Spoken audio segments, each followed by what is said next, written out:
검찰이 김일성 찬양물 4천여 쪽을 갖고 있던 민노총 전 간부를 적발해서 지난달 재판에 넘긴 것으로 확인됐습니다. 지난해 11월 1심에서 징역 15년을 선고받은 민노총 간부의 공범들이라고 합니다. 민노총 간첩단 사건은 현재까지 드러난 실체만으로도 매우 충격적입니다. 김정일을 아버지 장군님이라고 부르며 김정은에게 바친 충성 맹세문을 보면 과연 이들을 대한민국의 구성원으로 인정해야 하는지 의심이 들 정도입니다. 이들은 군사기지 정보 등 군사 국가기밀을 탐지 수집해서 전달한 것은 물론이고 북한의 지령에 따라 총파업을 전개하고 반정부 시위를 벌이고 심지어 선거에도 개입한 것으로 밝혀졌습니다.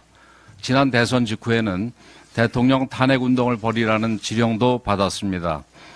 대규모 반정부 집회를 주도해온 민노총의 실체가 낱낱이 드러난 것입니다.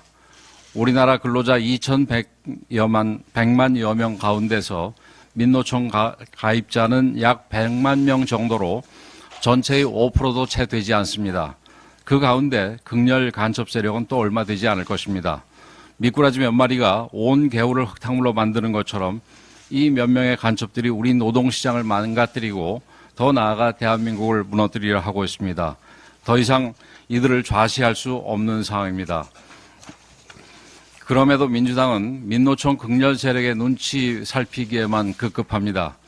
반도체 특별법에서 주 52시간 예외 조항을 넣는 것조차 민주당은 민노총의 뜻을 받드느라 대한민국의 미래를 외면하고 있습니다. 이 정도면 민노총 국회집으로 민주당 간판을 바꿔달아야 할 정도입니다. 아무리 이재명 대표가 성장 운운하며 친기업 행보를 한다 한들 민주당은 진보가 아닌 중도 보수라고 외쳐본들 이런 마당에 어느 국민이 이재명과 민주당을 믿겠습니까? 민주당이 진정으로 국민과 나라를 위해서 일하겠다면 민노총 극렬 간첩 세력에 끌려다니는 비굴한 연대부터 끊어내야 할 것입니다. 민주당의 대우각성을 촉구합니다.